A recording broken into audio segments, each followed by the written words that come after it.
الله أكبر اللهم صل على الله لمن حمده الله أكبر الله أكبر اللهم صل على الله لمن حمده الله أكبر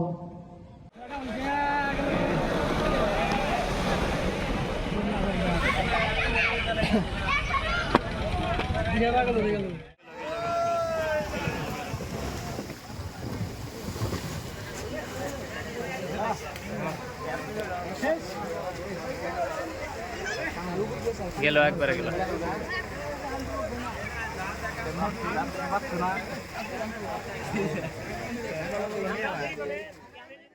অৱশেষত ৰক্ষা নপৰিল আমাৰ অহাব বজাৰৰ জামে মছজিদ ধুবুৰী জিলাৰ দক্ষিণ পাৰৰ ফকীৰগঞ্জত কেইবাদিন ধৰি প্ৰবল খহনীয়াৰ তাণ্ডৱ চলি আছিল। ব্ৰহ্মপুত্ৰৰ জলস্তৰ বৃদ্ধি পোৱাৰ লগে লগে অহাব বজাৰত প্ৰচণ্ড খহনীয়া হৈ আজি অৱশেষত ৰক্ষা নপৰিল মছজিদ জাহ গ'ল আৰু মাগৰিব নামাজৰ ঠিক সময়ত মছজিদ খহনীয়াৰ বুকুত বিলীন হৈ গ'ল। কোবাল হতে উটুৱাই লৈ গ'ল জামে মছজিদ। এতিয়া ঈদগাহ ময়দানত মাগৰিব নামাজ আদায় কৰা হ'ল। আচলতে অতি সোনকালে আমি অসমৰ জলসম্পদ বিভাগৰ মাননীয় মন্ত্ৰী পীযুষ হাজৰিকা ডাঙৰীয়াক অনুৰোধ জনাইছোঁ, তাৎক্ষণিকভাৱে আমাৰ এই অহাব বজাৰ অঞ্চলখিনি ৰক্ষা কৰিব লাগে, নহ'লে বিস্তীৰ্ণ অঞ্চল নিচিন্ন হৈ যাব। اللهم صل على الله لمن حمده الله أكبر الله أكبر اللهم صل على الله لمن حمده الله أكبر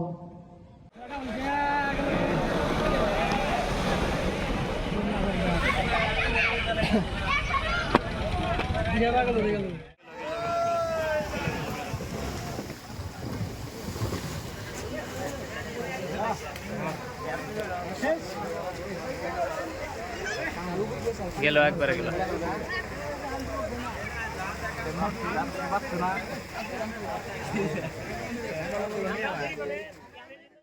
অৱশেষত ৰক্ষা নপৰিল আমাৰ অহাব বজাৰৰ জামে মছজিদ ধুবুৰী জিলাৰ দক্ষিণ পাৰৰ ফকীৰগঞ্জত কেইবাদিন ধৰি প্ৰবল খহনীয়াৰ তাণ্ডৱ চলি আছিল। ব্ৰহ্মপুত্ৰৰ জলস্তৰ বৃদ্ধি পোৱাৰ লগে লগে অহাব বজাৰত প্ৰচণ্ড খহনীয়া হৈ আজি অৱশেষত ৰক্ষা নপৰিল মছজিদ জাহ গ'ল আৰু মাগৰিব নামাজৰ ঠিক সময়ত মছজিদ খহনীয়াৰ বুকুত বিলীন হৈ গ'ল। কোবাল হতে উটুৱাই লৈ গ'ল জামে মছজিদ।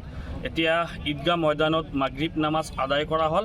আচলতে অতি সোনকালে আমি অসমৰ জলসম্পদ বিভাগৰ মাননীয় মন্ত্ৰী পীযুষ হাজৰিকা ডাঙৰীয়াক অনুৰোধ জনাইছোঁ, তাৎক্ষণিকভাৱে আমাৰ এই অহাব বজাৰ অঞ্চলখিনি ৰক্ষা কৰিব লাগে, নহ'লে বিস্তীৰ্ণ অঞ্চল নিচিন্ন হৈ যাব।